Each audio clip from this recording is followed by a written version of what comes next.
Thank you very much, Felipe. Good morning. Buenos días a todos y bienvenidos. Welcome. I am really pleased and delighted to be here. Thank you so much for inviting me to join. So first, let me just bring greetings from my boss, Secretary Pete Buttigieg. He is the U.S. Transportation Secretary of the United States, and the Biden-Harris administration. And I want to welcome all of you to the United States of America and to this great city of Denver. In the next few hours, we will be discussing many of the issues and opportunities we see as we strive to make cities throughout the world the best that they can be. So I was invited to start this conversation with a few remarks about our shared goals as leaders, improving safety for all residents, promoting equity, supporting economic development, and fighting climate change. Those goals fit very well into the values that the Department of Transportation has established, and those are integrity and excellence, trust, fairness, and empathy, because we are in the people-moving business. So we have to be concerned about how we move people. So as I lead the Federal Transit Administration, I want to emphasize how transportation, specifically public transportation, plays such a critical role in achieving all of those goals. Public transit gets people where they need to go: jobs, schools, leisure activities, community services, healthcare, and it plays an outsized role in driving economic development and creating thriving communities. Throughout the pandemic, we learned quite a bit about how people travel and the changes in their patterns. Some of those lessons have taught us more about how we should view public transit. One of the interesting statistics we're seeing is an increase in bus ridership. As you know, the cities across the United States offer different mobility choices. It's bus, it's rail, ferries, those are all public transportation. So the bus ridership has increased over the weekend in some cities, and ridership rates exceed, in some instances, the pre-pandemic levels. This shift shows us that transit is truly a connector to life activities that not only bring economic benefits to people, but also are important to their joy of connecting to others. So our American subways, light rail, buses, and bus rapid transit systems, as well as ferries, are what we call game changers. They're true influencers in helping make people make different decisions about their mobility throughout the hemisphere as well. You know, as Felipe noted, I grew up in Panama. We had private bus companies at the time, and any individual could buy a bus, get a license, and become a transit provider.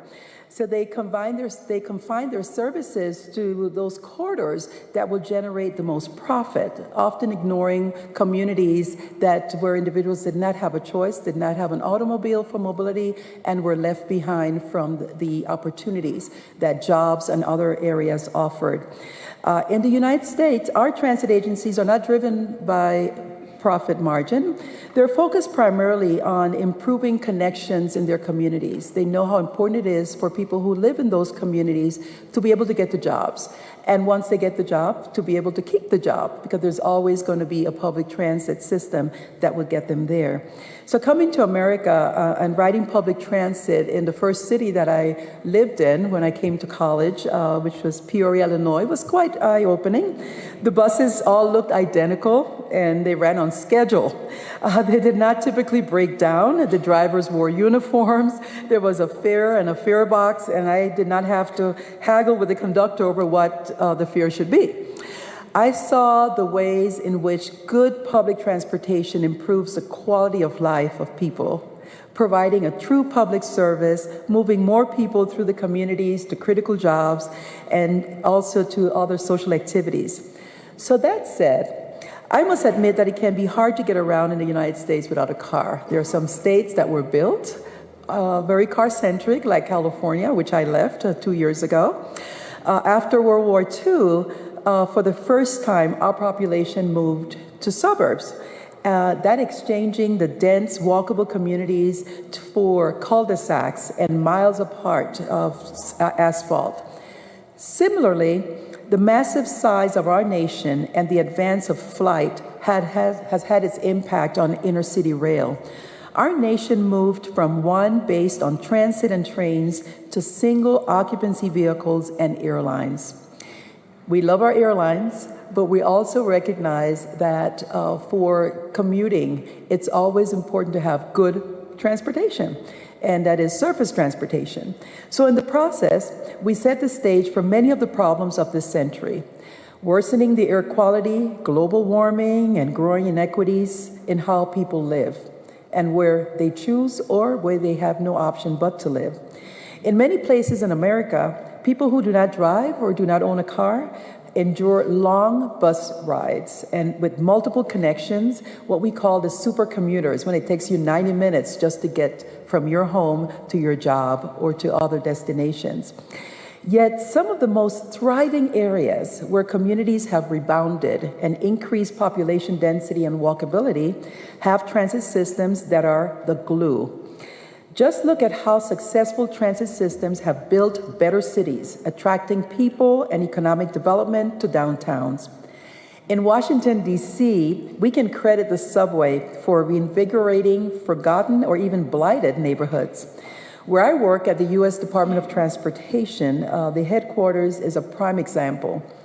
We are in the Navy Yard area.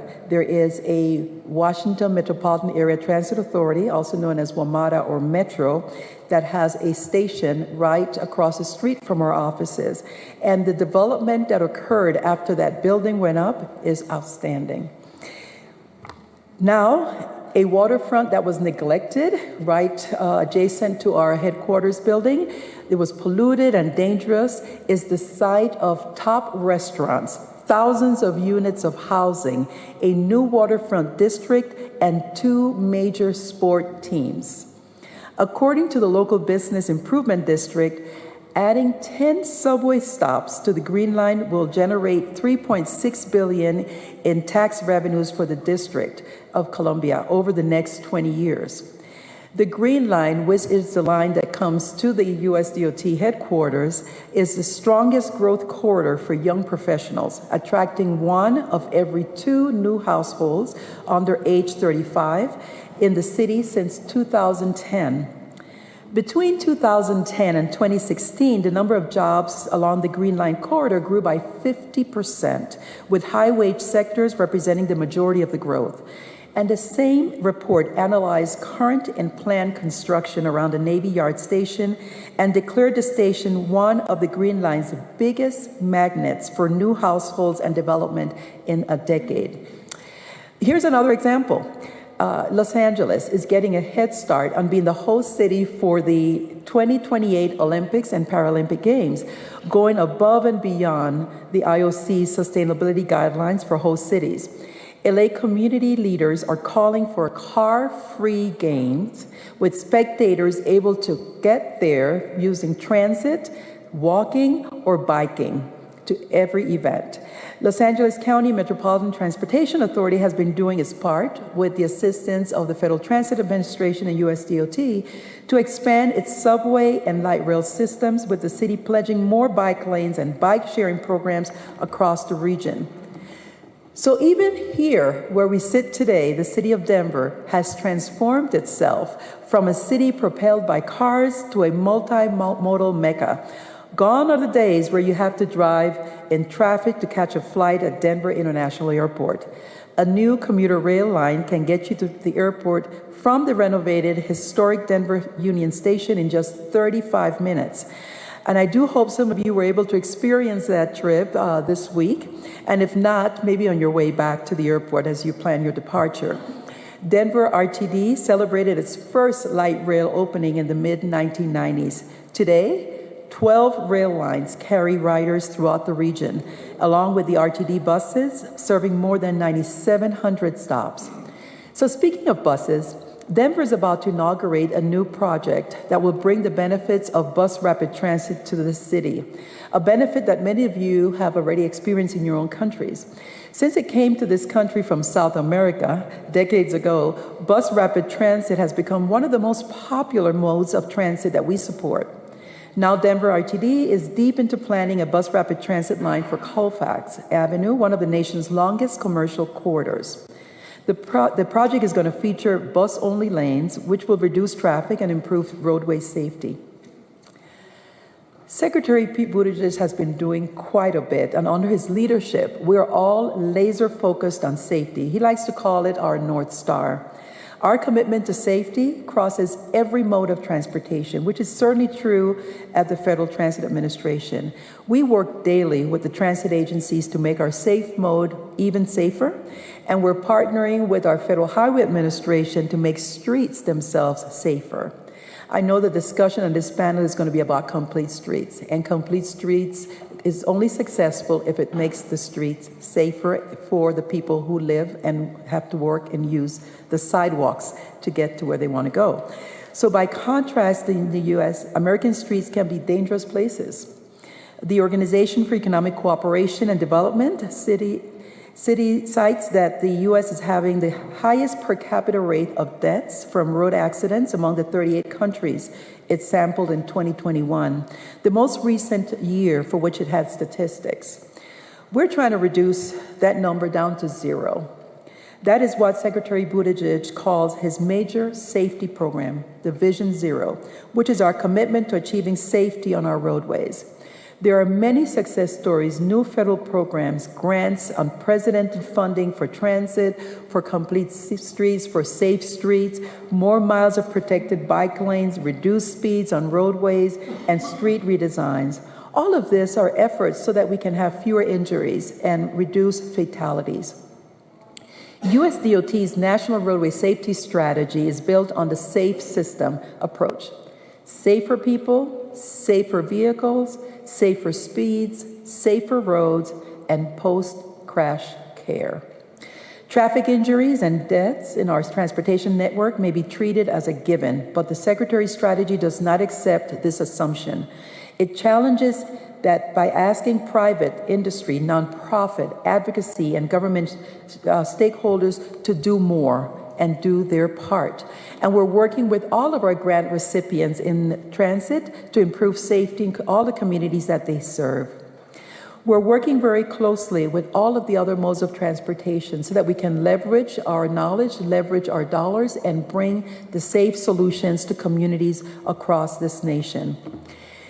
Each trip we take on public transit is also a trip that takes into consideration climate. Climate change is happening and it's transforming in a negative way the way we live, the way that our ecosystem is developing. But we truly believe that public transportation is not only the greatest equalizer, it is a solution to making the environment greener.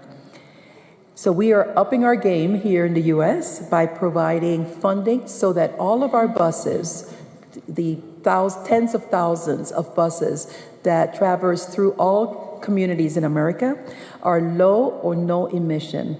We're aiming for zero emission, and the funding is to transform those buses to electric or really low emission systems. Thanks to the recent legislation that many of you may have heard and familiar with, the Bipartisan Infrastructure Law, we have 6 times more funding available to give transit agencies so they can make those very important decisions about how they can make their communities cleaner, greener, safer for all. The investment is bringing thousands of buses every year online to replace diesel buses. And these funds are also can be used to help recruit, to train and retain operators and maintenance personnel that would be critical to the continued sustainability of public transportation. We have created, together with our partners at the International Transportation Center, Learning Center, a transit workforce center, where we provide funding so that transit agencies across the nation can get assistance, technical assistance, as they are developing their own programs for training. They're developing their own programs to transition from diesel combustion engine buses to electric and low emissions. We are doing a lot of research in the space of battery electric buses, particularly during emergencies where they can be used to generate power. And there are other ways that our research groups have been looking at how we can continue to evolve technology so that we can take what has been traditionally a bus to a more rapid, safe, frequent, and serviceable system that has options of being hybrid, electric, fuel cell buses, so that when we have major power disruptions, the buses can keep rolling. I am convinced that each ride on transit provides the means and opportunity for people to live a much better life. And I appreciate the opportunity to highlight the work that we're doing. We're going to be having more discussions about great things that are happening at other communities across the United States in other panels. But again, once again, thank you so very much for inviting me to join you this morning. I know we're all very anxious to listen to the panelists and to have a very successful summit.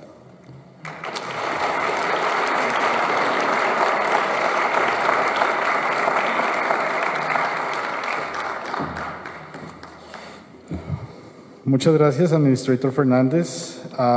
Thank you for setting up the pace for this conversation that we're going to have now, and thank you for highlighting the importance of sustainable transportation, which is actually what I think is going to be more and more, we will repeat more and more during this conversation. Let me start presenting our panel today. I would like to introduce the Mayor of Bogotá, Claudia Lopez. Claudia started her mandate on the 1st of January 2020. Claudia, if you can join us here, please.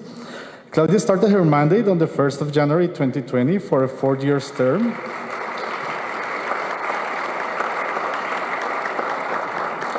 She was elected with the highest total count of any mayor in the city's history.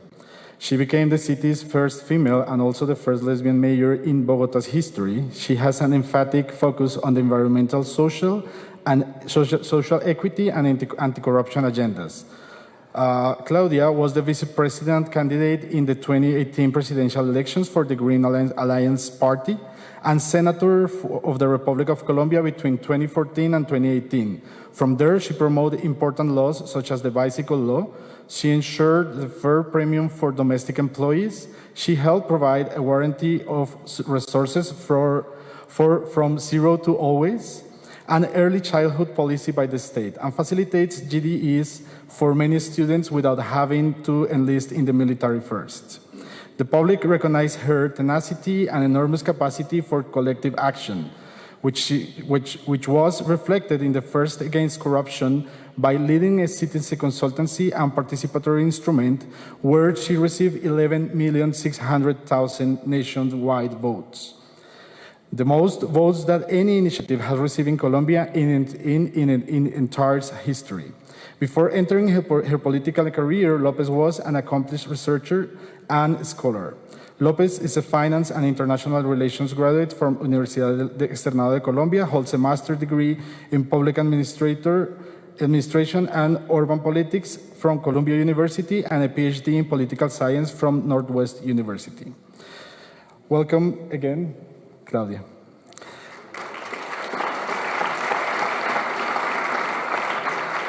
Our next panelist is the mayor of the Mexico City. Please, Claudia Sheinbaum.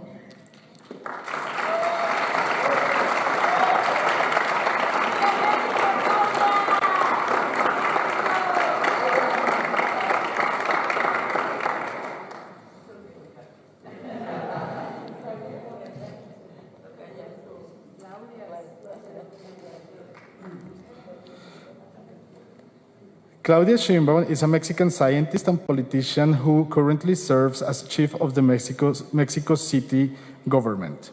She holds a PhD degree in energy engineering from the National Autonomous University of Mexico and has been a member of the National System of Researchers, the Mexican Academy of Science, and the Intergovernmental Panel on Climate Change that won the Nobel Prize in 2007.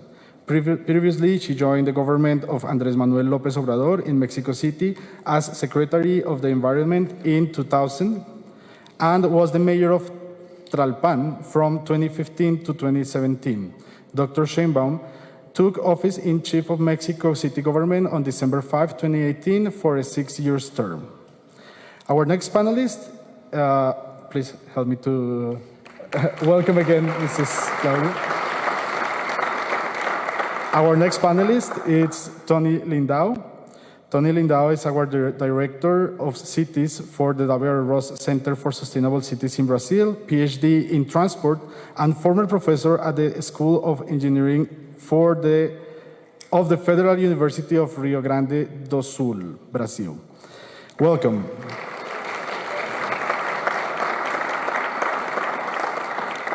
Next panelist is Marcela Laiz, who is the Deputy Director of Regulation, Enforcement, and Management for Secretary of Traffic on the Ministry of Transport in Brazil.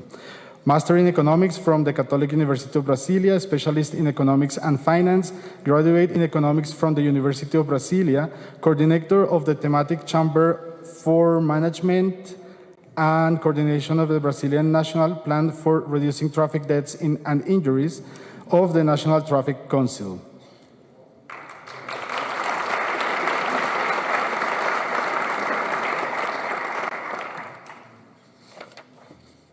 Our next panelist is Nicolás Estupiñán. Nicolás holds a bachelor degree in civil engineering from the University of Los Andes and a master in urban planning from UNC at Chapel Hill.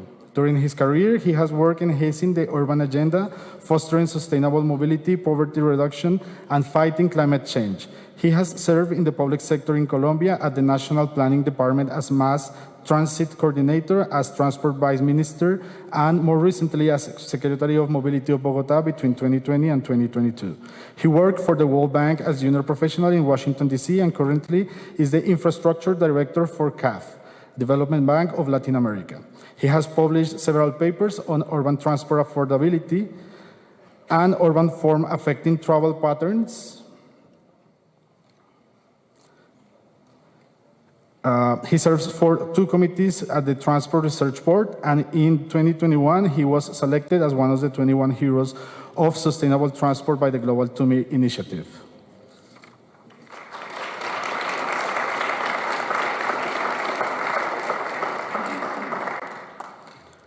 Finally, I would like to introduce the councilman, René Bedón from Quito. René Bedón, Metropolitan Councilor of Quito with a PhD in Environment from the Complutense University of Madrid and a doctorate in Jurisprudence from the Pontificia Universidad Católica del Ecuador.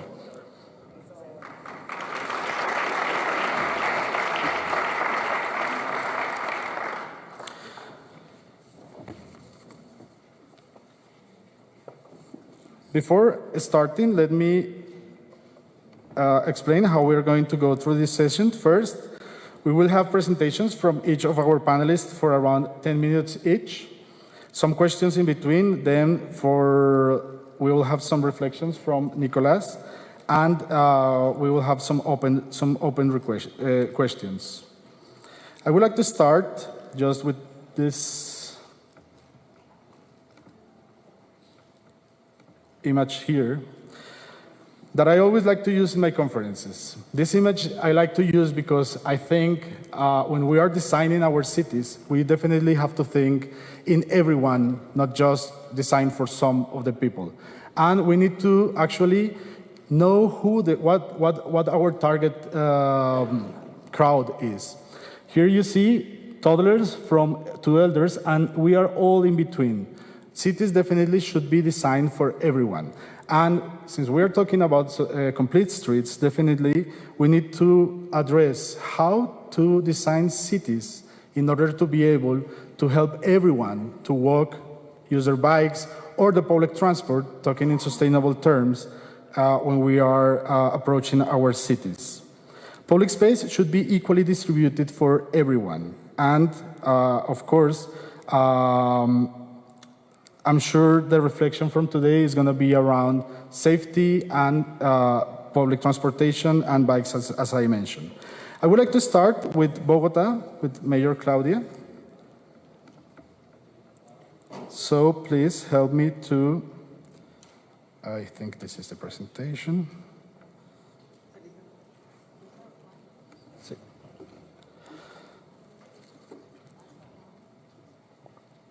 I would like to start with Claudia, my former boss. That's not the reason.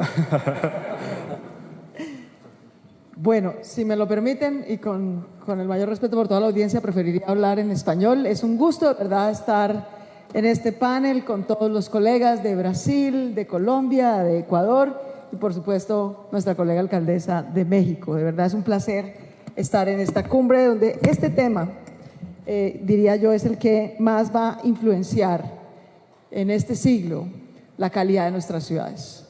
Tener calles abiertas, tener calles para la gente, tener calles para caminar, tener calles seguras, tener calles verdes, tener calles donde tenemos múltiples ofertas de modos de transporte limpio, inclusivo, es posiblemente la característica más importante que tenemos que hacer para nuestras ciudades.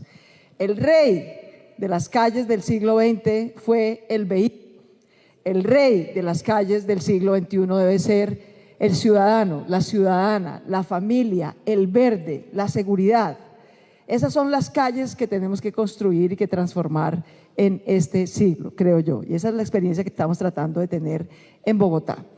Bogotá, para quienes la conocen o quienes todavía están por ir a conocerla, es una ciudad grande, una ciudad de 8 millones de habitantes, es la capital de Colombia, es parte de una región metropolitana de 10 millones de habitantes. Es una ciudad vibrante, maravillosa, diversa, que produce como región metropolitana casi 1/3 del Producto Interno Bruto de Colombia. Así nos movemos en Bogotá. El 7% de los viajes diarios de Bogotá se hacen en bicicleta. Bogotá está construyendo hoy su primera línea de metro. Vamos adelante, somos la capital mundial de la bicicleta, pero realmente vamos muy retrasados en tener un sistema de transporte público multimodal. Apenas estamos construyendo nuestra primera línea de metro. Nuestra primera línea de metro va a cargar el mismo número de viajes que cargan hoy las bicicletas. Tiene 700 kilómetros de ciclorrutas segregadas, seguras, demarcadas, para que el ciclista no tenga que competir con los carros en la vía.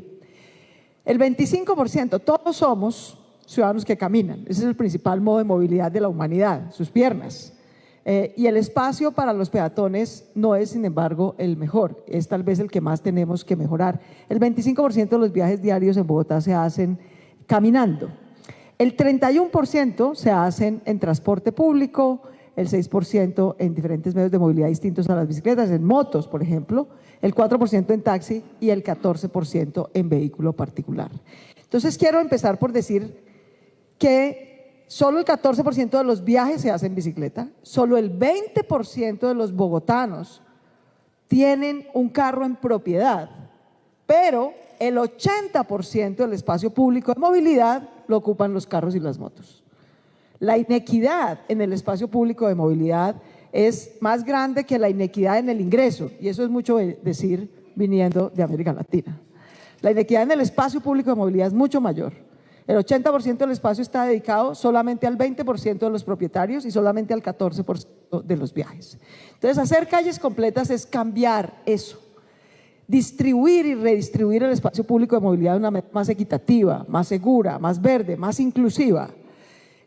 Y construir un sistema de transporte público multimodal. Yo diría que esas son las dos metas claras que tiene hoy Bogotá en su plan de ordenamiento territorial, en su plan de movilidad sostenible. Y necesitamos hacer eso a una escala local, y cuando digo local no me refiero a la ciudad, me refiero más al barrio, al conjunto de barrios de Bogotá. Bogotá, precisamente porque no tiene una red de metro, porque no tiene un sistema de transporte público multimodal suficiente, es una ciudad de 1:30 en promedio. Eso le toma a un bogotano en promedio ir de la casa al trabajo o de la casa al estudio. Mi buen amigo Carlos Moreno, un colombiano maravilloso que trabaja con nuestra amiga Ana Hidalgo en París, está promoviendo el movimiento de las ciudades de 15 minutos para tener ciudades más próximas, más seguras, con una comunidad más vibrante, más cercana a los hogares, más verde. Le digo yo a Carlos, bueno, no vamos a lograr en Bogotá llegar de la 1:30 a los 15 minutos, pero el propósito del plan de ordenamiento territorial, el plan de acción climática y el plan de movilidad es que Bogotá en los próximos 15 años pase a ser una ciudad de 30 minutos. Y lo vamos a lograr A escala local ese es nuestro propósito, a escala urbana y metropolitana es tener un sistema multimodal de transporte que conecte a la ciudad de Bogotá con su área metropolitana. A diferencia de lo que ocurre en Estados Unidos, donde la mayoría de la población vive en suburbios y el centro urbano de la ciudad no es el más poblado, en nuestras ciudades en América Latina ocurre lo contrario, por lo menos en Bogotá es así.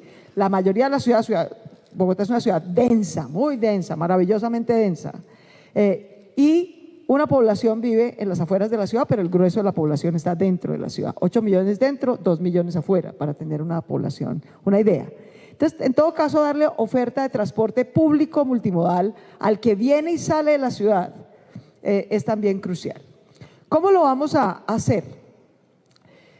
Haciendo dos cosas que no son un problema de ingeniería, no son un problema de transporte y no es un problema de movilidad, es una decisión política. Y es cómo tomamos el 80% del espacio que está ocupado por carros y motos, que contaminan y congestionan, al otro 80% de los viajes y de ciudad, y lo redistribuimos. Construir el año pasado el sistema compartido de bicicletas públicas más grande de América Latina. Tenemos 3.300 bicicletas, tenemos 300 estaciones. Esa alianza que hicimos con Tembici para construir ese sistema de bicicletas públicas, creía que iba a llegar a 500.000 de viajes en bicicletas en un año. Llegó a 500.000 de viajes en bicicletas en 5 meses.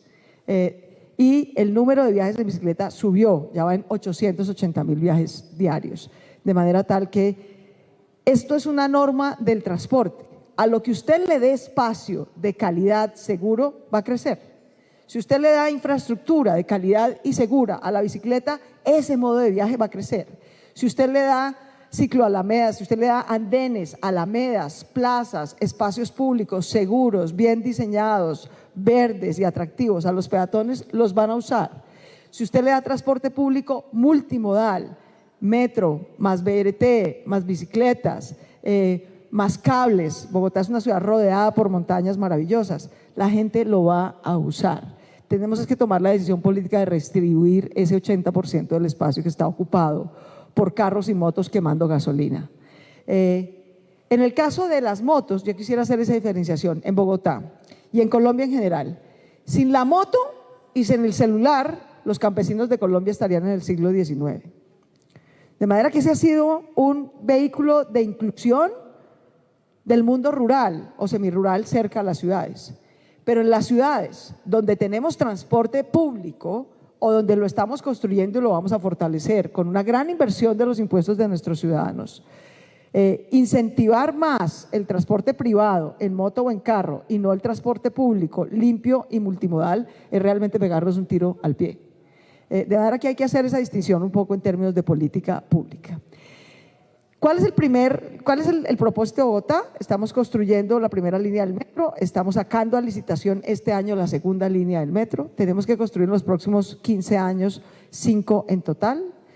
Pasamos de tener calles y avenidas para los carros a determinar por norma ambiental, por norma de ordenamiento del territorio y por norma de movilidad que Bogotá en adelante solo construirá corredores verdes, no avenidas grises.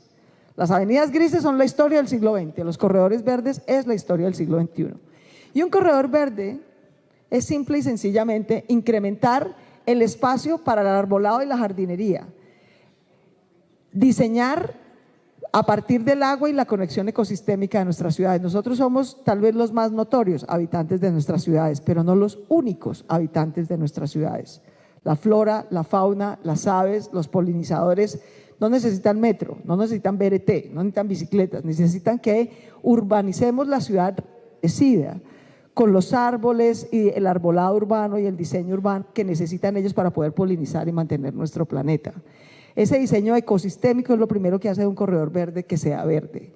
Lo segundo, como digo yo en Colombia, no se trata de pintar de verde las aceras para que sea un corredor verde, es redistribuir el espacio, pero para las conexiones ecosistémicas.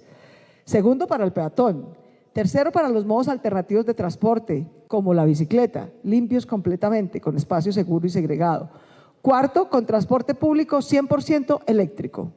Uno de los orgullos de Bogotá, claramente no es el metro, que apenas lo estamos haciendo, sí son las bicicletas. Y lo segundo es que, gracias a los impuestos de los bogotanos, Bogotá tiene hoy la flota de transporte de buses eléctricos más grande de cualquier ciudad fuera de China, Con los impuestos de los bogotanos hemos comprado 1.485 buses eléctricos que hoy ruedan en Bogotá, reemplazando buses de diésel y buses de gasolina. Y vamos a seguir haciendo ese esfuerzo. Pero no solo eso, decidimos no depender de concesiones privadas exclusivamente para el transporte público y creamos nuestro operador público de transporte. A los bogotanos nos dicen en Colombia los rolos de otras regiones. Nuestro operador público se llama La Rolita, su flota de transporte público es 100% eléctrica y es mayoritariamente conducida por mujeres, con lo cual el transporte público de Bogotá tiene además equidad de género desde el diseño, la operación y la administración. Entonces, un corredor verde es verde porque tiene diseño ecosistémico, porque redistribuye el espacio en favor del peatón, en favor del transporte alternativo como las bicicletas y en favor del transporte público eléctrico y limpio. No es ni siquiera bajas emisiones, no, eléctrico y limpio. En unos corredores habrá Regiotram, tren ligero, en otros habrá metro pesado de mayor capacidad de más de 50.000 pasajeros hora sentido y en otros habrá BRT, buses. En eso Bogotá, ayer que compartía con el alcalde de Curitiba, un colega maravilloso, de Curitiba viene el BRT que usa Bogotá, pero claro, Curitiba tiene 3 millones de habitantes, Bogotá tiene 10. Es una ciudad grande que lo usa, pero que no puede depender solamente de ellos. Y aspiramos a hacer, esta es la séptima en Bogotá, para quienes no la conocen, la carrera séptima es como nuestra vía más emblemática, que atraviesa la ciudad de norte a sur. Es una vía histórica que usaban desde los indígenas muiscas en nuestra sabana de Bogotá y sigue siendo hoy. Y nuestra principal fue correr una calle marginal de la ciudad y hacer un piloto de una callecita chiquita de barrio para un corredor verde. No, cogimos la principal avenida de la ciudad, la que tiene 22 kilómetros desde el norte de la ciudad hasta el centro para hacer el primer corredor verde de Bogotá. Porque si se puede en la séptima, se va a poder en cualquier calle de Bogotá. Y estamos redistribuyendo el espacio para que tenga estaciones con paneles eléctricos, con diseño ecosistémico. Los buses verdes que ustedes ven en el centro es nuestro BRT con carril exclusivo, con buses eléctricos, para que en el caso de la séptima, más de la mitad de los viajes se hacen en transporte público. Por eso le estamos dando prioridad en el espacio al transporte público eléctrico. También a lo largo de todo el recorrido, como ustedes ven, estamos deliberadamente incrementando el espacio para sembrar más árboles, más jardines, para diseñar con base en las correntías de agua y de los diferentes polinizadores. Hay andenes uniformes, ¿no? Uniformes de mínimo 2.30, que se ensanchan en 16 plazas que va a tener el corredor a lo largo de los 22 kilómetros y hay ciclorruta permanente en ambos costados, en ambos sentidos, norte-sur, sur-norte, a lo largo de todo el corredor. Eso es un corredor verde, sale a licitación este año y el plan de ordenamiento territorial prevé que Bogotá en los próximos 15 años debe hacer 22 corredores verdes de mediana y alta capacidad. Esto implica redistribuir, sí, los carros ocupaban en la séptima la mitad del espacio y solo hacen el 20% de los viajes. En el rediseño de la séptima, los carros van a pasar del 50 al 25% del espacio y esperamos, como le digo yo a mucha de la gente que usa carro, y con eso quiero terminar para no abusar del tiempo. Mucha de la gente que usa carro en Bogotá no es solamente un problema de movilidad, sino un problema de poder. Es la gente que tiene más ingreso, más vocería y más representación. Como ustedes se imaginarán, es una batalla política dura redistribuir ese espacio. Y yo le digo a mis ciudadanos, ustedes son el 20% de la ciudad, los ciudadanos con mejor posibilidades en esta ciudad. Su sueño es tener un carro, último modelo, con chofer. Bueno, eso es La Rolita, queridos. Es un carro eléctrico, último modelo, con conductora. Úsenla, úsenla. Estamos invirtiendo los impuestos de nuestros ciudadanos para tener ese tipo de transporte público y esa calidad de transporte público. El corredor verde séptima además conectará con la red y la cicloalameda más larga que va a tener Bogotá, de 22 kilómetros de extensión, exclusiva para peatones y bicicletas, que conecta a los ciudadanos del norte con los ciudadanos del sur y complementa otra red de cicloalamedas y ciclorrutas.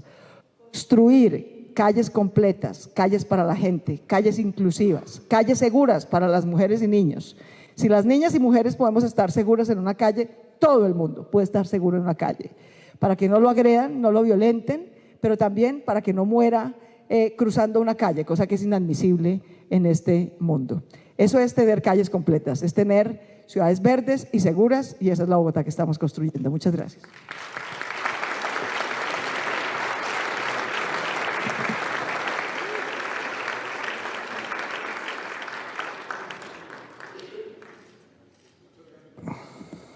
Muchas gracias, querida alcaldesa, y definitivamente no puedo ocultar mi orgullo al escucharla hablar de todos estos proyectos maravillosos de la ciudad.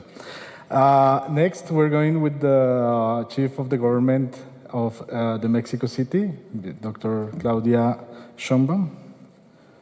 I'm pronouncing wrong your last name, right? Sheinbaum. Please. Muchas gracias. Muchas gracias, ya que no sé si en Colombia se dice tocaya igual. Ah, bueno. Ya que mi tocaya bajó a caminar por el auditorio, creo que no me queda más remedio que seguir los ejemplos de mi tocaya. Así que vamos a tratar de platicar lo que hemos hecho en la ciudad. Mientras voy hablando, va a estar un video de algunas de las obras de transporte público que hemos hecho en la Ciudad de México. Como fue la presentación, yo fui durante muchos años investigadora del Instituto de Ingeniería de la UNAM, profesora universitaria, y tuve la oportunidad de ser secretaria de Medio Ambiente cuando el hoy presidente fue jefe de gobierno de la Ciudad de México. Ahí por primera vez diseñamos el sistema Metrobús en la ciudad, que similar a Transmilenio, pero con una característica especial, que es que involucramos a todos los concesionarios de transporte privado que estaban circulando en la principal avenida Insurgentes de la Ciudad de México en el proyecto.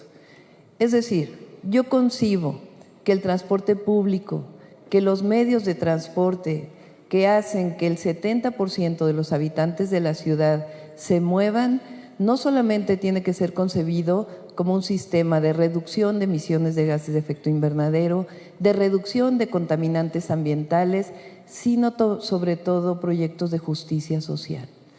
Si el transporte, las calles, si la forma en que nos movemos en las ciudades no son proyectos de justicia social, entonces se reducen exclusivamente al objetivo de reducir emisiones.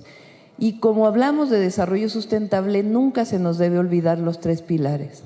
Por supuesto, el desarrollo económico, que no el crecimiento, que es otra cosa. Por supuesto, la disminución de desigualdades y la erradicación de la pobreza, y siempre las mejoras ambientales.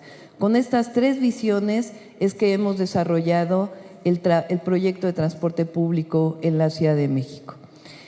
Lo que decidimos es hacer un programa de transporte que se traduce en esta tarjeta, que es la tarjeta de movilidad integrada y sustentable.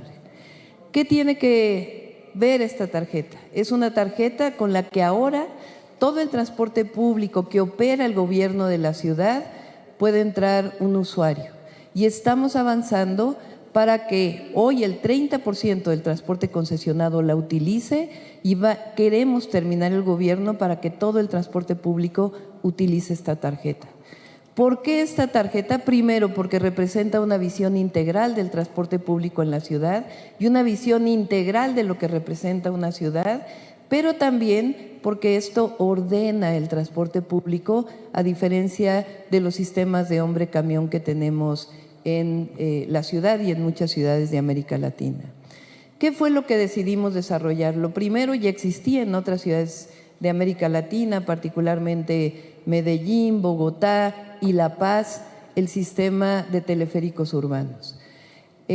Nosotros le llamamos el cablebús de la Ciudad de México. El cablebús es un sistema de transporte público operado por el gobierno de la ciudad que tiene hoy los teleféricos urbanos más grandes de todo el mundo. El primero mide 10 kilómetros y el segundo 9.2 y estamos construyendo la tercera línea. ¿Qué virtudes tiene el cablebús? Pues que va de la parte alta de las zonas más pobres de la ciudad al metro de la Ciudad de México, en la zona norte y en la zona oriente. Hoy circulan alrededor de 220,000 pasajeros en el sistema de transporte cablebús y esperemos llegar a 300,000 pasajeros al día con el sistema cablebús. Como decimos nosotros, si el mejor transporte va para el que menos tiene, entonces reducimos desigualdades. Si el mejor transporte va al que más tiene, lo único que hacemos es profundizar las desigualdades. Entonces, nuestro objetivo es llevar el transporte público digno ahí donde históricamente no se había llevado. Así que el sistema cablebús tiene estas dos características: disminuye emisiones, disminuye tiempos de traslado, pero además le da calidad de vida a aquellos que históricamente no se les había visto. El segundo modelo de transporte que desarrollamos, y este sí es único en el mundo, se llama el trolebús elevado. Nosotros también hemos hecho un sistema muy agresivo de electromovilidad para el transporte público. Pero a diferencia de los buses, lo que nosotros decidimos fue adquirir trolebuses. ¿Qué característica tienen los nuevos trolebuses? Primero, tienen 70 kilómetros de autonomía, de tal manera que pueden funcionar sin catenarias, pero tienen una característica especial: tienen una vida de alrededor de 40 o 50 años. De tal manera que la inversión que se hace ahora se va a volver a hacer en 40 o 50 años y no en 10 años como los buses eléctricos. Esta forma de movilidad tiene una característica especial además.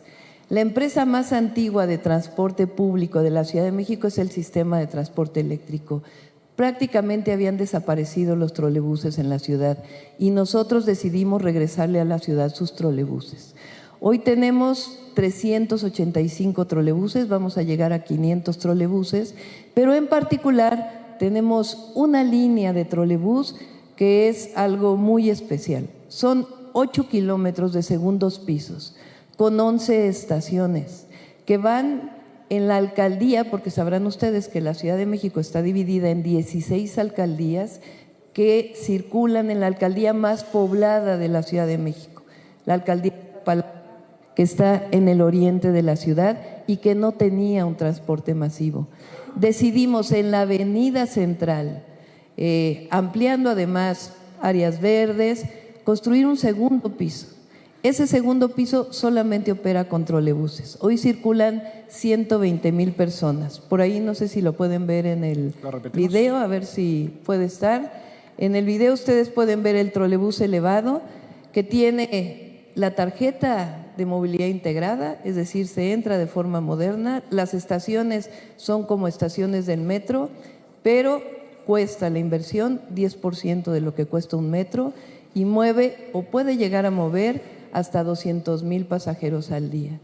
Este sistema de transporte, el presidente lo vio y decidió ampliarlo hacia el Estado de México, que es la zona conurbada de la Ciudad de México, de tal manera que va a transportar pues prácticamente 300,000 pasajeros diarios y se conecta con el metro de la Ciudad de México. De igual forma decidimos ampliar el sistema de BRTs de la ciudad. Lo hicimos también para poder ampliar el Metrobús en la zona oriente de la ciudad, de nuevo en la zona donde vive la gente con menores recursos económicos.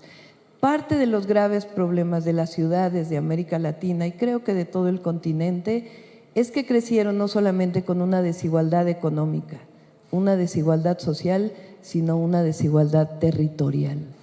Y la única manera de disminuir las desigualdades territoriales es invirtiendo donde históricamente no se había invertido. Ahí en donde no había parques, estamos construyendo parques. Ahí en donde no había lagos, estamos construyendo lagos. Ahí en donde no había transporte público masivo, estamos construyendo transporte público masivo. El trolebús elevado, el cablebús y la nueva línea de Metrobús.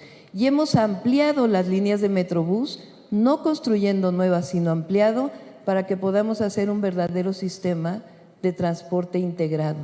De tal manera que una persona que viene de la zona alta de la ciudad pueda bajar en trolebús, entra al metro de la Ciudad de México, después puede moverse en Metrobús o en el sistema de renta de bicicletas de la ciudad que también puede ser utilizado con esta tarjeta. De esta manera integramos todas las formas de transporte e integramos a las laderas de la ciudad, a la periferia de la ciudad, al desarrollo de la ciudad. Al mismo tiempo, mejoramos la calidad de vida en estas zonas. Entonces, el Metrobús tiene una línea que decidimos hacerla completamente eléctrica. Es la primera línea, claro, aquí todos decimos que tenemos lo más de todo el mundo, pero permítanme decirlo, es la línea de BRT, de camiones articulados, eléctrica, que tiene una característica: en el encierro se carga, se mueve todo el día y regresa nuevamente a cargarse en la noche. Esta línea ya es eléctrica y vamos por la segunda línea del Metrobús con la sustitución de autobuses de combustión interna al sistema Metrobús de la ciudad. Por otro lado, la otra inversión que estamos haciendo de manera muy importante es en el metro de la Ciudad de México. El metro de la ciudad se construyó, la primera línea, en 1969 se inauguró. La línea más antigua, la línea 1 del metro, tiene hoy 53 años, ya con un problema muy grave de mal funcionamiento y posibles accidentes. Tomamos la decisión, con recursos de la ciudad, con una obra pública financiada, renovar completamente la línea 1 del metro. De tal manera que estamos pues prácticamente construyendo una nueva línea que tiene 20 kilómetros, vaciamos todo el cajón, lo estamos mejorando. Hoy estamos a punto de terminar la primera fase con 29 trenes nuevos. Es un consorcio de distintos países del mundo, chino, alemán, español, que están trabajando junto con empresas mexicanas en la renovación completa de la línea 1 del metro de la Ciudad de México. Este diseño que hemos hecho, en donde el metro, el Metrobús, el cablebús, se junta con una empresa pública que tiene el gobierno de la ciudad, de buses que existe en la ciudad desde 1997, y nosotros decidimos renovarla, transformarla. Estamos adquiriendo autobuses, alrededor de 600 autobuses, que también funcionan con esta tarjeta. Ahora, permítanme decirles algo. El peso en México, uno puede cambiar 20 pesos por $1. La tarifa del cablebús es de 7 pesos, 30 centavos de dólar. La tarifa del metro es de 5 pesos, una cuarta parte, un cuarto de dólar.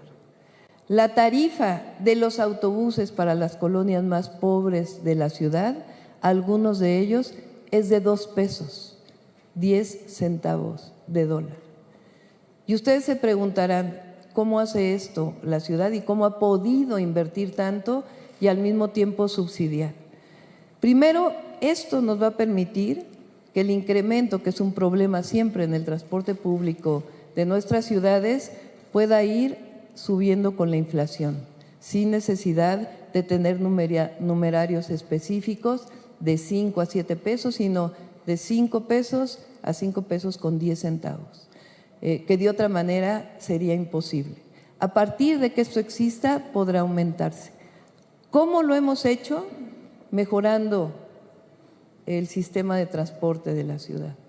Hemos recuperado en tan solo 4 años alrededor de 3,000 millones de pesos que antes se fugaban de las tarifas del transporte.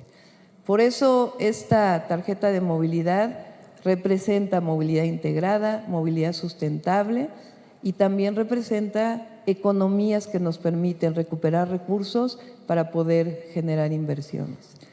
Termino con la imagen que ustedes puedan tener en 2 sentidos.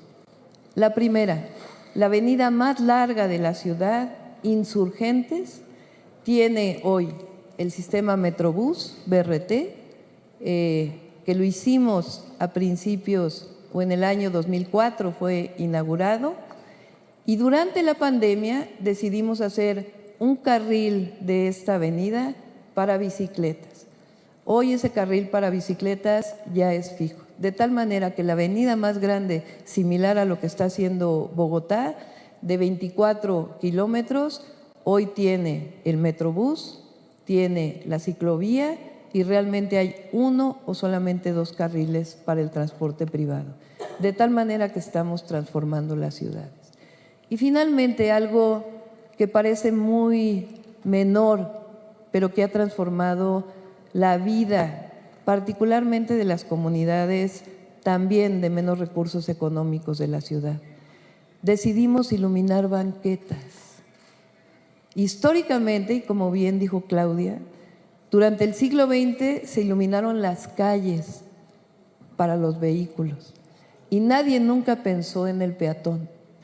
Nosotros hemos aumentado prácticamente la iluminación en toda la ciudad al doble sin consumir más energía porque las lámparas son eficientes, pero con una característica: iluminamos banquetas y al mismo tiempo generamos murales de arte público en las calles de la ciudad. Esto permite que en la noche, en efecto, una niña o una mujer puedan caminar seguras en las calles. La nueva visión de las ciudades no puede ser exclusivamente una visión que tenga que ver con la reducción de emisiones de gases de efecto invernadero o con disminuir contaminantes locales. Tiene que ver necesariamente con el desarrollo sustentable. Es posible hacerlo y es posible así generar mejores condiciones de vida para todos los habitantes de las ciudades de nuestro continente. Muchas gracias.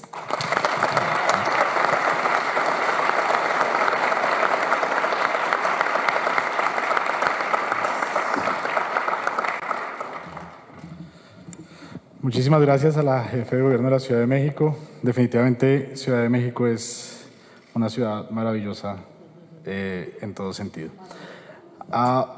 Since we are speaking more Spanish than English, I will change for a little bit to Spanish here.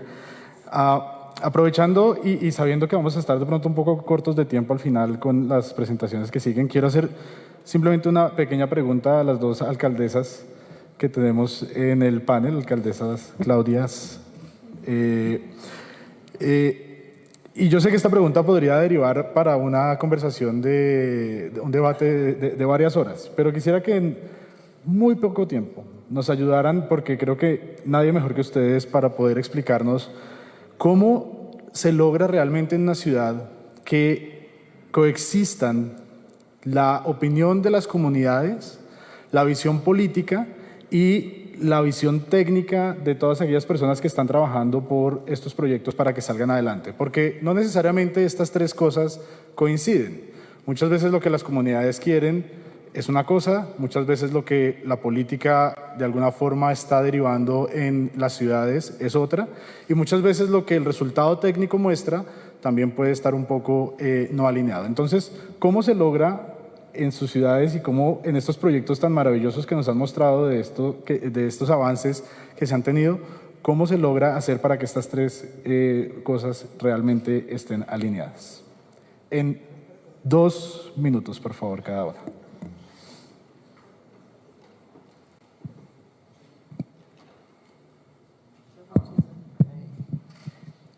A ver, primero yo creo que la visión pues tiene que ser una visión de una ciudad democrática. Nada puede imponerse por la vía de la fuerza. Yo creo que cuando los proyectos tienen sentido, se explican adecuadamente, y en último de los casos, que lo hacemos nosotros, por ejemplo, con desarrollos inmobiliarios, donde hay mucha resistencia en la ciudad para desarrollos inmobiliarios grandes. Hemos generado una condición de consulta pública, de tal manera que la gente decida a partir de un acuerdo con los desarrolladores si quiere que haya el desarrollo o no quiere que haya el desarrollo, o que haya un desarrollo distinto al que fue planteado originalmente. En particular, lo que hemos hecho cuando la gente se da cuenta que representa mejoras en la calidad de vida, no hemos tenido problemas graves de personas que estén en contra. Pero siempre hay que ponerse en el zapato del ciudadano. Por lo menos esa es la visión que nosotros tenemos en el gobierno de la ciudad, de democracia, de participación, pero los gobernantes nunca podemos alejarnos tanto del ciudadano que pensemos que lo que nosotros pensamos está por encima de todos los demás. Si pensamos como ciudadanos, entonces siempre vamos a tener la posibilidad de desarrollar mejores ciudades. Pues yo creo que lo primero es que yo creo que la razón por la que Claudia o yo hemos llegado al gobierno es justamente porque hay unas mayorías ciudadanas que necesitan transporte público de calidad que escogen estos gobiernos, de lo contrario no estaríamos aquí sentadas. Entonces, digamos, ese alineamiento de intereses va por ahí. Segundo, pues trabajar por el transporte público multimodal, ¿cierto? Por una Bogotá o una México que tengan metro, pero también tengan BRT, pero también tengan cables, pero también tengan bicicletas, pero también tengan buses cada vez más limpios, que conectan mejor a las ciudades, a las zonas de la ciudad más popular, de la gente más humilde y trabajadora, que es la que se gasta hora y media en ir y volver de su casa, cuando se podría gastar media hora y tener 2 horas más al día para estar con sus hijos, para trabajar, para estudiar, para compartir con su familia. Privilegiar el transporte público multimodal limpio, inclusivo y seguro, pues es sin duda algo que representa a las mayorías de nuestra ciudad. Y a veces pues hay minorías muy representadas, yo estoy segura que en México debe pasar lo mismo, pero también uno tiene que saber que está representando a la mayoría de la ciudad y que puede escuchar siempre concertando, aún con quienes se sienten afectados, pero también siempre teniendo muy claro que nuestro mandato, como el mandato de cualquier democracia, es escuchar las voces de todos con respeto, escuchar sus intereses, pero siempre representar a la mayoría, sobre todo a la mayoría más humilde de nuestra ciudad. Y tercero, también en el tema inmobiliario que menciona Claudia, ayer en otro panel mencionábamos eso, cada vez que uno hace, son billones y billones y billones de dólares de los impuestos de nuestros ciudadanos hechos en este tipo de sistemas de transporte multimodal que generan una renta urbana y una valorización del suelo. Entonces, ¿quién capta esa valorización del suelo? Los proyectos inmobiliarios son justamente para captar ese valor del suelo que genera una inversión pública. Si no los hiciéramos, y eso es lo que hay que explicarle a los ciudadanos, si no hacemos esos desarrollos inmobiliarios, es la renta privada la que va a captar el mayor valor del suelo y lo va a destinar a usos más rentables, no necesariamente a vivienda de interés social en el centro o a zonas comerciales más inclusivas de pequeños negocios. Pero también mi experiencia es, adicional a lo que ha dicho Claudia, no solamente de explicar los proyectos inmobiliarios alrededor del transporte para capturar renta urbana, para hacer vivienda para las personas jóvenes, para las familias de clase media.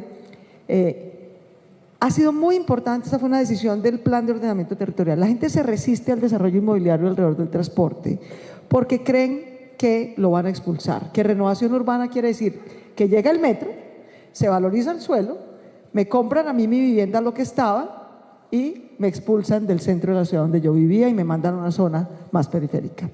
El Plan de Ordenamiento Territorial de Bogotá decidió que todo proyecto de renovación urbana debe tener una política de protección de moradores, sean arrendatarios o sean propietarios, y que quien haga la renovación urbana, sea un operador público o privado o mixto, debe ofrecerle al morador que tenía al lado de la estación del metro una vivienda de 100 metros cuadrados, debe darle la opción de quedarse en el nuevo desarrollo inmobiliario con los mismos 100 metros cuadrados. Porque lo que ocurría en el pasado es que le dicen, no, yo le compro sus 100 metros cuadrados. Y con lo que le dan, no le alcanza sino para 10 metros cuadrados del nuevo desarrollo. O para los 50 en un extramuro de la ciudad. Entonces, la revitalización urbana de Bogotá alrededor del transporte, por norma vigente por 15 años, no solamente en mi gobierno, le ofrecerá a los moradores de la ciudad donde se hacen los proyectos de renovación urbana que la misma área que tienen hoy la van a seguir teniendo en la ciudad donde viven, solo que mejorada. Y claro, podremos desarrollar más altura, además de darle, sume los metros cuadrados que tiene alguien hoy. Entonces hoy tienen, no sé, 3.000 metros cuadrados de área en un uso, residencial usualmente o comercios de pequeño negocio. Se mantendrán esos 3.000 metros cuadrados y aprovecharemos en altura y en reverdecimiento otros adicionales, pero no expulsando a la gente, sino incluyéndola y protegiéndola. Yo creo que esa política de protección de moradores es crucial para poder tener una concertación con la ciudadanía en estos desarrollos. Muchísimas gracias a las dos. Por favor, acompáñenme con un fuerte aplauso para las dos alcaldesas de Bogotá y Ciudad de México.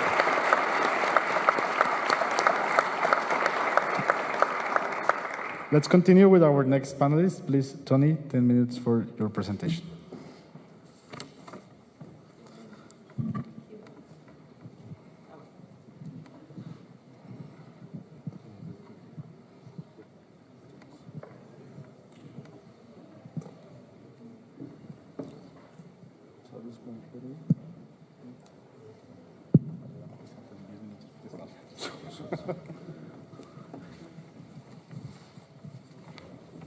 Bueno, desgraciadamente no tengo fluencia para hablar en español. Seguramente se hablaría en portugués, pero ahí pocos entenderían, entonces creo mejor hablar en inglés. Pero voy a tratar de hacerlo en 10 minutos. Well, bom dia, good morning, buenos días. Voy a hablar un poco sobre, well, sorry, I'm going to talk to you about complete street projects. I work for WRI in Brazil. I'm director of cities, and we help cities to change the urban environment, to improve, to make the cities more sustainable. And I want to address in these few minutes two things here, which is the challenge to implement complete streets in a country, and also how to scale it, to make it really doable in many places, because for sure nobody can help every city, so we can help a few cities and hope to expand from there. So people are already talking here about the concept. We're talking about changing the space, the urban space, making it for people, making it for active mobility, making it a safer environment. And we know that streets are very sort of wide area of the cities. They really take lots of space, and much of this space is dedicated to cars.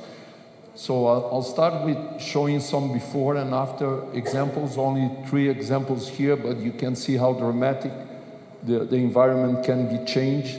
And this can be done in different ways. The mayors already talk about the large avenues, but we can talk about small streets, and especially what we're doing now in the country, which is changing the environment nearby schools also, because it's very important to change where people, where the whole family goes, so you can perceive this change really happening, and especially if you can even include the community in changing this environment. You can do it temporarily, and then it can be a way to make it permanent after. So how to change this thing? Well, first of all, you have to talk to the industry, because industry is basically in cities, when people are constructing, they are doing asphalt, right? So they're doing pavement, they want to pave places, but usually pavement goes for cars and not for people.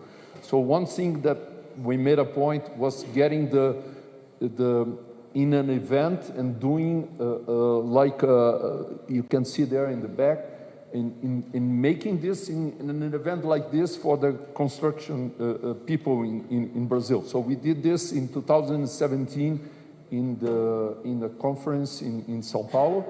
And also very important to get the mayors, and we have a great partnership with the National Front of Mayors in Brazil. I can see Paula Mascarenhas here in the public. She's the mayor of Pelotas, and she's one of the vice presidents of the National Front of Mayors.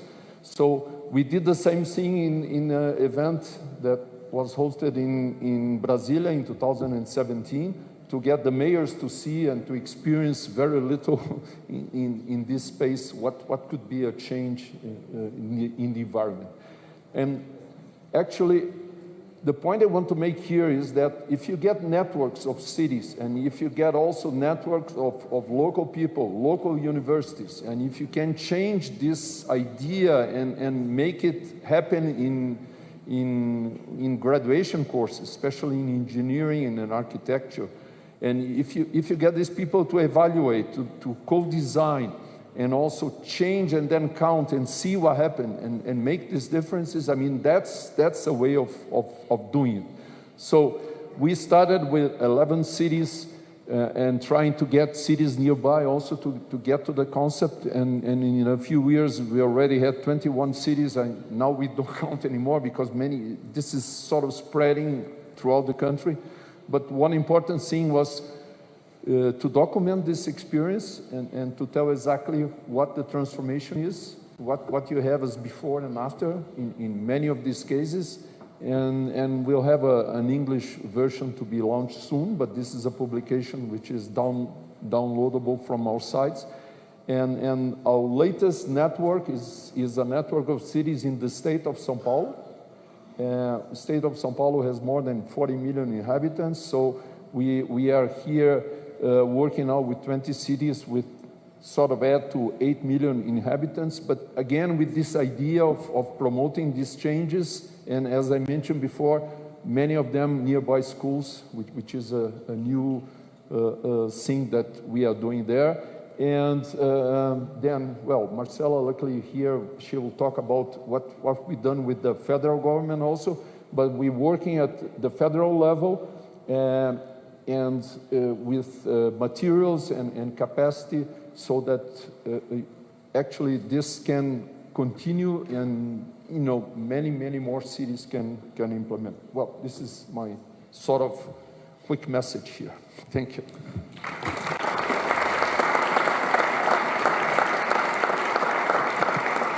Pasa por acá. No es complete street.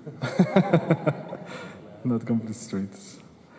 Thank you, Tony. Now we are going to hear from Marcela from Brazil on some specific experiences from the government in Brazil.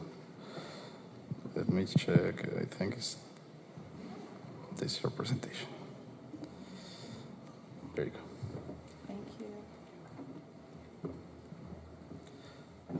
Me gusta la idea de que todos bajan ahora al... Sí. La alcaldesa Claudia puso la tendencia. A ver, creo... sí, Sí. muy bien. Adelante. Bueno, buenos días. Yo no iba a hacerlo, iba a quedarme allá, pero como todos bajaron también, vení acá. Voy a hacer la presentación en inglés, entonces... Good morning, everyone. It's such an honor to be here talking about Brazil and specifically about Brazilian cities. I work for the government at the Ministry of Transport at the National Traffic Secretariat. So I want to present for you guys a little bit about our national plan for reducing death and injuries in Brazil that has a lot to do with complete streets, and it is aligned with infrastructure investment, sustainable development, and a lot of engineering interventions that we made there too.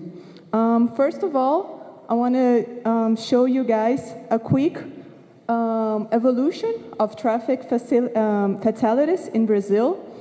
When the UN proclaimed the first decade of global actions for road safety, Brazil had a huge number of deaths. It was about 42,000 in 2011, and we were able to reduce those fatalities with the efforts of cities and states that were really engaged on those actions and in line with the UN. And by 2022, we have now about 32,000 deaths in Brazil. We can see a reduction, but we can see that this number is still very, very high, and no death should be allowed in Brazil and nowhere. We need to reach the zero number of death, and we had some reductions. We reduced in the second decade of the UN about 24% of death, and when we see the projection that was indeed the goal established by UN, we had a reduction of 37%. In this context, the National Congress of Brazil established our national plan for reducing death and injuries in Brazil. And it was established in 2018. And then our National Traffic Council also established a resolution to guide cities in which actions they should done to reduce death. And in this way, we have 154 actions and 272 products in which we have an indicator for each of them and a responsible actor for these projects in order to change this reality in Brazil and to be aligned with the UN goal that is to reduce in 10 years have the national death rates by groups of vehicles and groups of habitants in Brazil. So it's a big challenge for the country, but I think that with hard work we can get there. And this is our national plan. We established 6 pillars of actions in a holistic view in order to share responsibility with all the bodies of Brazil concerning federal, state, and municipal levels. Those pillars are, the first one is road safety management, safe roads and streets, vehicle safety, education for traffic, crash victims care, law and enforcement. And in order to implement this plan, we need to take a look at some very important points. We have focused on Vision Zero and safe system approach in this plan. This plan, we don't expect to get it right for the first time, so we have reviews of the plan on each 2 years in order to see if the actions that are being made by the cities are going well or not. It is also important to have good partnerships and alliances. We have a good partnership with WRY that help us building this plan and introducing the methodology of it. And we need to exchange experiences with cities that are getting there with other countries. So I think this is an excellent opportunity for us, for Brazil, to learn from other countries. We saw very good interventions here from Colombia, from Mexico, that we can do the same in Brazil. And we need this continued improvement for the plan in order to make sense and in order to be effective in the country. We have monitoring and the implementation of the plan. We have a panel consultation that city can see which are the actions they are supposed to do in this 10 years, and they can show us their results. So they can go online and upload what they have done so we can monitor at a federal level.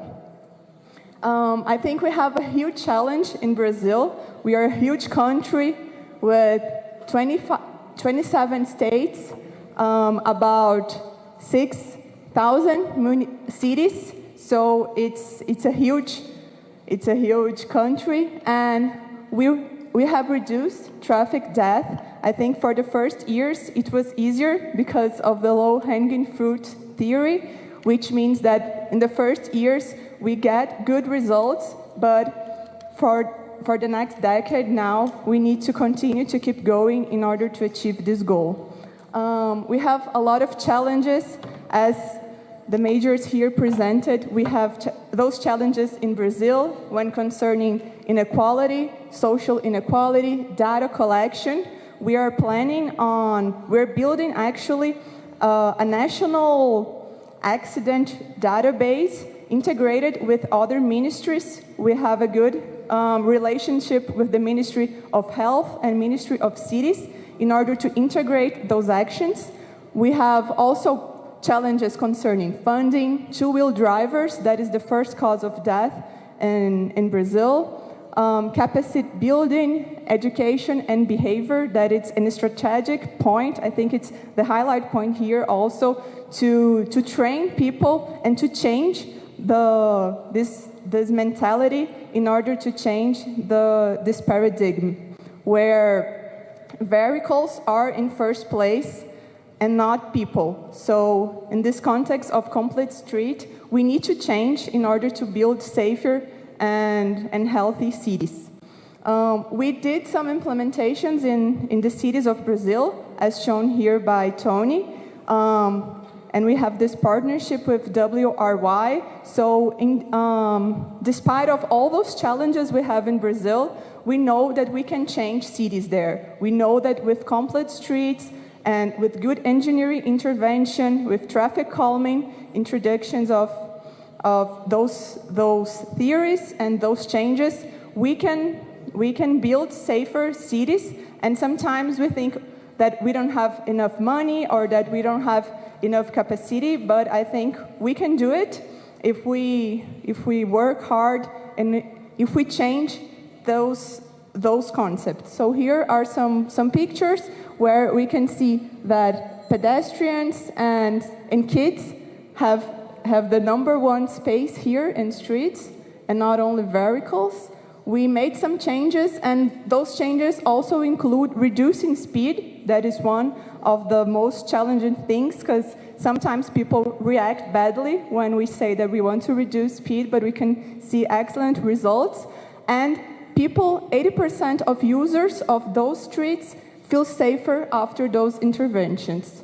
We have a lot of interventions in the south of Brazil, including the reduction of speed. We also have some local actions at São Paulo, where at first we had some concerning problems with merchants and with the owners of some stores that were worried if those interventions would reduce the selling and everything. And then they see that when they change it, even though there's less parking near the stores, people get there much more by walking than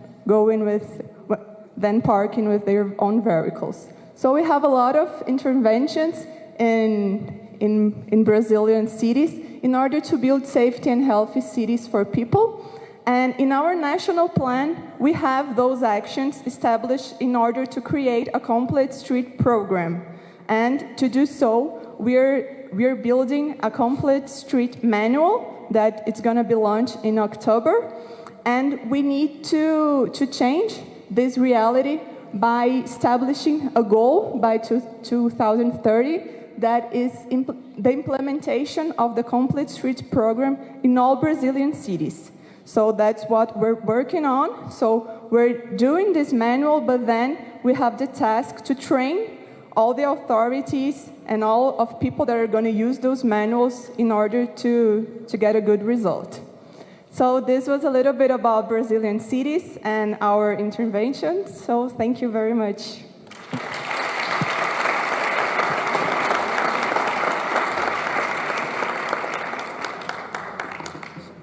Thank you, Marcela.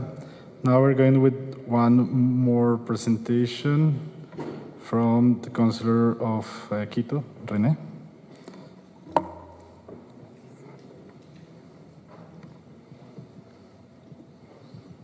A ver, tocará bajarse como todos se han bajado.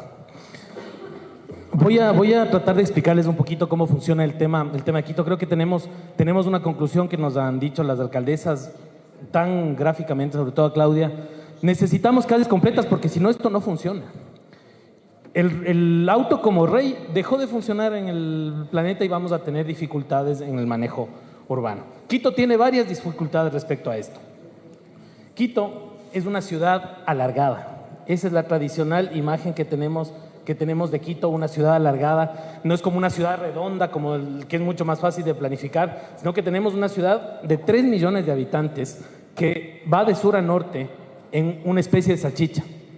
Pero además tenemos una dificultad, que en la parte baja, no sé cómo se sale el cursor, ahí está. En la parte baja están los valles. ¿Dónde tienen que acercarse? Si ustedes se fijan, Quito es esto, la parte de aquí, pero acá hay una gran densidad poblacional, sobre todo en Calderón. Calderón es la parroquia más grande del Ecuador, tiene 400,000 habitantes. Para que se hagan una idea, es más grande que la cuarta ciudad del Ecuador. Entonces ahí tenemos dificultades porque no está integrado en este sitio urbano. Y entonces tenemos que encontrar la fórmula de cambiar esta realidad que nos han descrito, bien parecida a la que nos dice Claudia. Yo fui presidente de la empresa pública metropolitana de movilidad y obras públicas y tocó destinar ciertos presupuestos.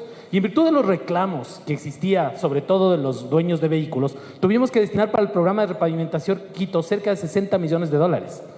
Y yo comparaba con lo que destinamos para las ciclovías. Para ciclovías estábamos destinando $600,000. Esa es la diferencia en una ciudad bien parecida a Bogotá, en la que el 80% de la población se mueve en transporte público y solo el 20% de la población se mueve en transporte privado. Y esa es la realidad que tenemos que ir cambiando. Las ciclovías ha sido un paso importantísimo que se ha dado. ¿De qué se aprovechó? La pandemia nos trajo muchísimas dificultades, pero también nos trajo ventajas. ¿Cuál fue una de las ventajas? Que aprovechamos que todo el mundo estaba encerrado en casa para poder empezar a construir las ciclovías. Y entonces las ciclovías, que de otra forma no hubiera sido posible.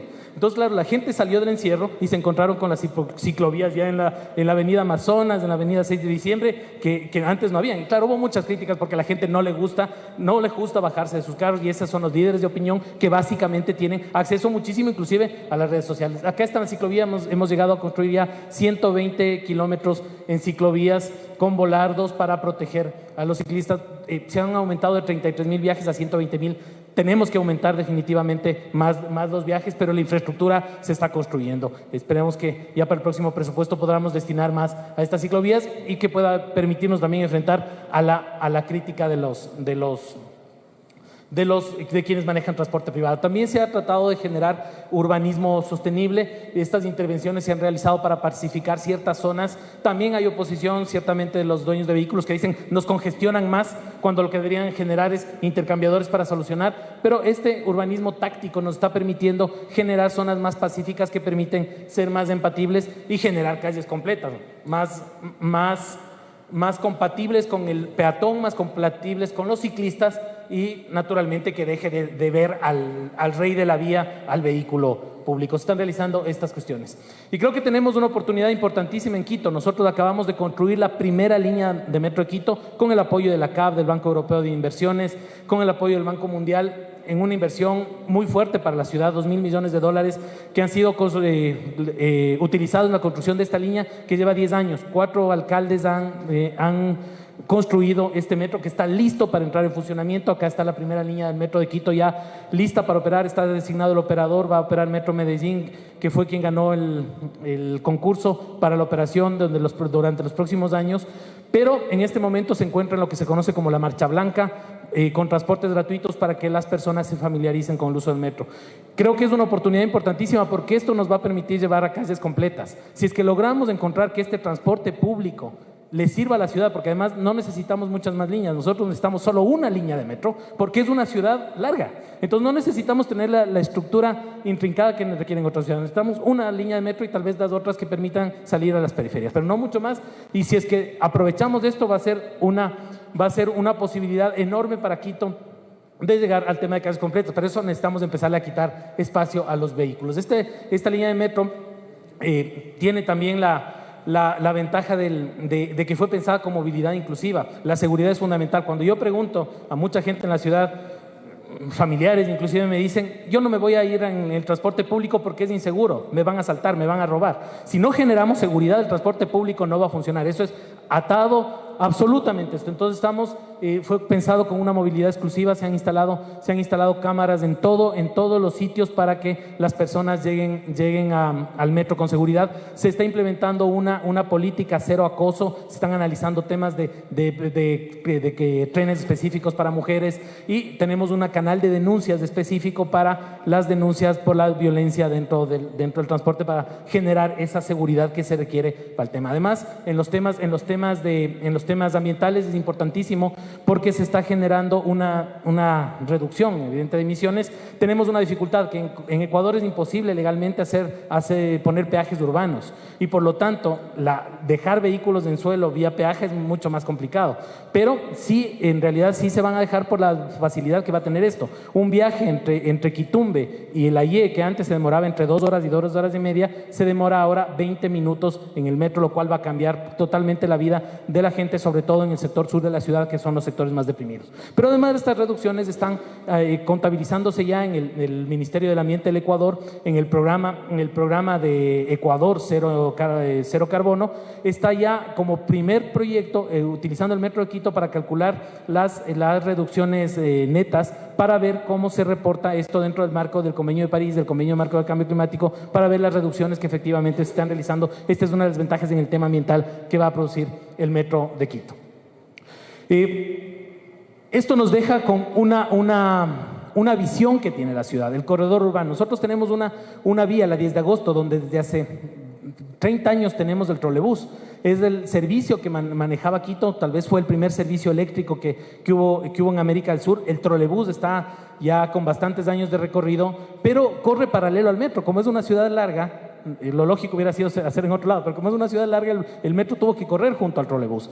Y el momento en que corre junto al trolebús, vamos a tener la posibilidad de recuperar una avenida que en este momento está deteriorada. Es la avenida que mejores servicios tiene el mejor alcantarillado, tiene el mejor servicio de agua potable, pero está abandonada. Está abandonada porque la gente empieza a irse a las periferias. Hay muchísimos terrenos de oportunidad. En el nuevo Plan Metropolitano de Desarrollo y Ordenamiento Territorial y el Plan de Uso y Gestión de Suelo, las zonas de construcción alta en Quito se van a ir a esa zona. Están autorizando edificios de 40 pisos que antes no existían en la ciudad porque el aeropuerto de Quito estaba dentro de la ciudad. Hace 10 años movimos el aeropuerto a Tabela y ahora tenemos la oportunidad de construir en altura.